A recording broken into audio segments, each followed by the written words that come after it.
Hello everyone, and welcome to our second preview of Eco Software and BigBen Interactive's Warhammer Chaosbane on the PC. Slated to release on the PS4, Xbox One, and the PC in June, things have been shaping up quite nicely from beta to beta. Let's dive in, shall we? Screaming into the darkness. Starting off at the end of a great battle, you'll be taking control of one of four heroes. Conrad the Warrior, Elisa the Elven Ranger, Elantir the Elven Wizard, or Bragi the Dwarven, basically Berserker. Proving your worth on the field of battle, you've been invited into the future Emperor Magnus's retinue and followed him back to his stronghold. Regardless of which character you've chosen and what they planned on doing next, the fortress you're currently staying at is attacked as you rush from your barracks in order to save Magnus. Fighting your way out to the throne room, you find out that you're too late to prevent the attack on Magnus and are promptly knocked out. Once you've come to, you're brought to your feet by the witch hunters that would have thrown you into the dungeons until the High Wizard puts a stop to the madness.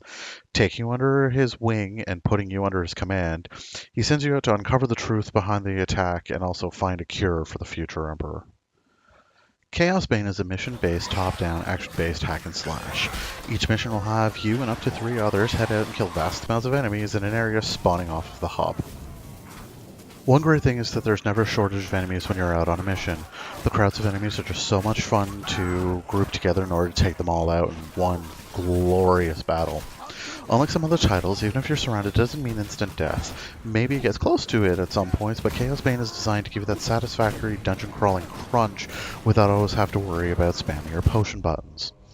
Finally, having all 4 classes available, the full scope of the playability options are finally open for all to see. From the original beta that I had a chance to experience, I was worried about how well it would work to have 2 separate melee-based warriors.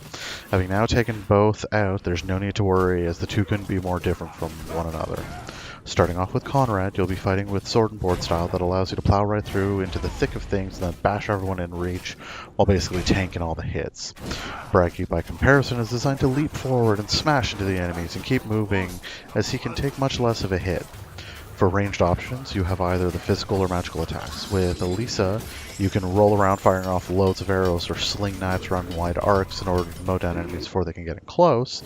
And finally, with Elantir, you will basically have your magic. Flashy and very powerful, Elantir is squishy as they come, and unlike the others, doesn't really get abilities until levels down the line in order to get himself out of harm's way, and even at then, it's essentially a one-time use.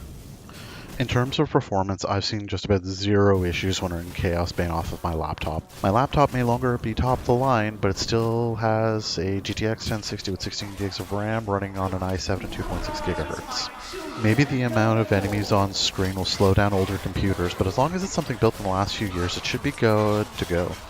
Honestly, even with the vast amounts of enemies on screen, it seems like they've actually nailed down the performance, so I wouldn't overly worry about it even if you do have an older computer. That said, I cannot comment on the keyboard and mouse setup. I know Robert in his preview had issues with it. I, however, as soon as there's controller support for something, I automatically jump on a controller. So even when using Elantir with certain magical abilities that require using both sticks at the same time, I'm so used to the idea that it's just like, oh hey, I'm going to move around with one and I'll move my spell around with the other. Problem solved. That said, the mapping's extremely easy, customizable. You're not stuck with certain skills in certain slots. So overall, I'm impressed so far and looking forward to the full version in regards to that. Set to release in early June, Warhammer Chaosbane is shaping up great. Currently hosting 4 distinct characters and hopefully more down the line. There's more than enough story and action coming to us all soon. I must find her.